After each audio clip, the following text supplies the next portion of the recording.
Sholat subuh ikut terus, sholat yang lain ikut terus, bahkan bisa dikatakan tidak pernah ketinggalan sholat berjamaah di masjid. Satu pagi Sya'ban ini tidak datang, sehingga saking rajinnya beliau ini kan Rasulullah kehilangan dengan jamaah yang lain. Kok enggak kelihatan ya Sya'ban ini? Maka kata Rasulullah, kita tunggu dulu ya, siapa tahu dia telat. Setujulah jamaah itu. Tapi sampai waktu yang sudah ditentukan, hampir habis waktu sholat subuh, enggak datang Sya'ban ini. Dilaksanakanlah sholat subuh. Setelah sholat subuh Rasulullah nanya, sahabat-sahabatku, ada nggak di antara kalian yang tahu rumahnya Sya'ban? Salah seorang nunjuk, saya Rasulullah. Apa kata Rasulullah? Kalau gitu antarkan aku ke rumahnya Sya'ban. Nah, inilah Rasulullah mengajarkan kita. Ketua FKTM, ketua takmir masjid, Masya Allah ya. Jamaahnya baru sekali nggak sholat subuh, Rasulullah langsung dikunjunginya ke rumahnya. Allahu Akbar, Masya Allah. Kenapa? Karena memang harus diajak jamaah kita ini, Bapak Ibu sekalian ya. Dan kita ini nggak ada yang nggak kalah dengan kebaikan, nggak ada yang nggak kalah dengan kebaikan ya. Oleh karena itu Bapak Ibu sekalian, berangkatlah Rasulullah dengan para sahabatnya. Pas jalan tuh kaget Rasulullah. Kenapa kaget? Rupanya jaraknya rumah Sya'ban itu dengan masjid 3 kilo Pak. 3 kilometer jalan kaki, tidak pernah ketinggalan sholat berjamaah. Bukan 30 meter dari masjid, 300 meter dari masjid. Kita ini 300 meter dari masjid, bukan jalan kaki, naik motor, tapi nggak nyampe-nyampe juga ke masjid. Kemana lah ini ya, Bapak Ibu sekalian.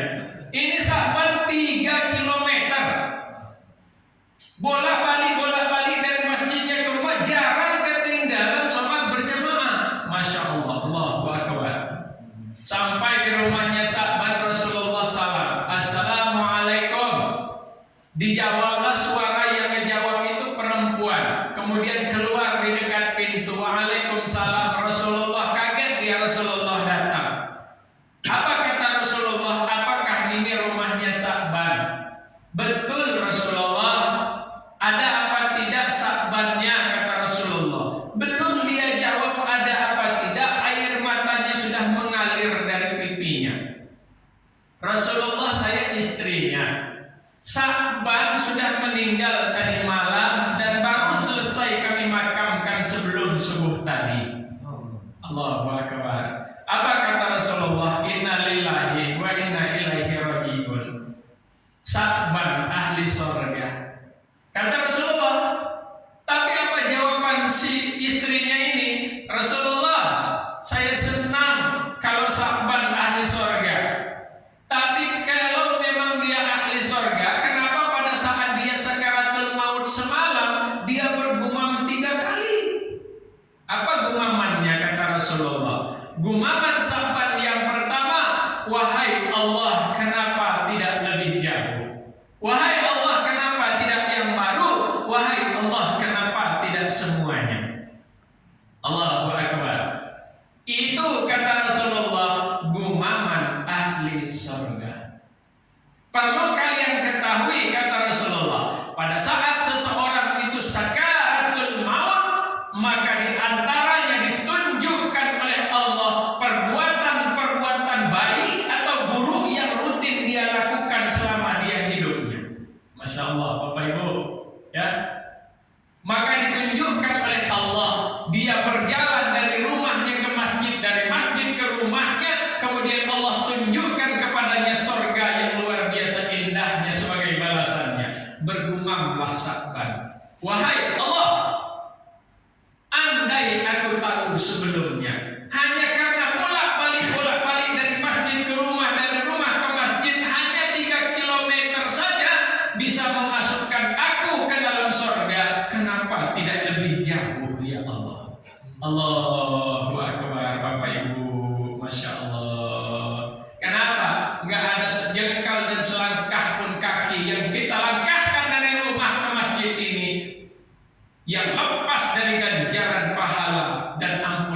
Allah Subhanahu wa taala.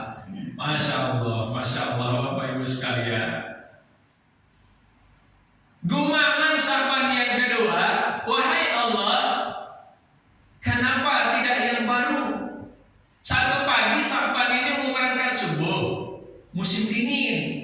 Dingin di Arab dengan dingin di kita kan beda. Kalau di Arab itu nusuk tulang betul. Karena walaupun kita sudah pakaiannya double itu dinginnya masih luar biasa. Kalau kita masuk rumah saja sudah, insya Allah sudah agak enakan gitu. Nah, jadi karena musim dingin, sapaan ini pakai pakaian double. Yang di dalamnya ini pakaiannya tipis tapi bagus, yang di luarnya ini agak tebal tapi sudah agak usang. Semacam jaket atau sweater kalau kita. Berangkatlah dia ke masjid. Di tengah perjalanan, dia ketemu dengan seseorang yang menggigil hampir mati kedinginan, saking dinginnya.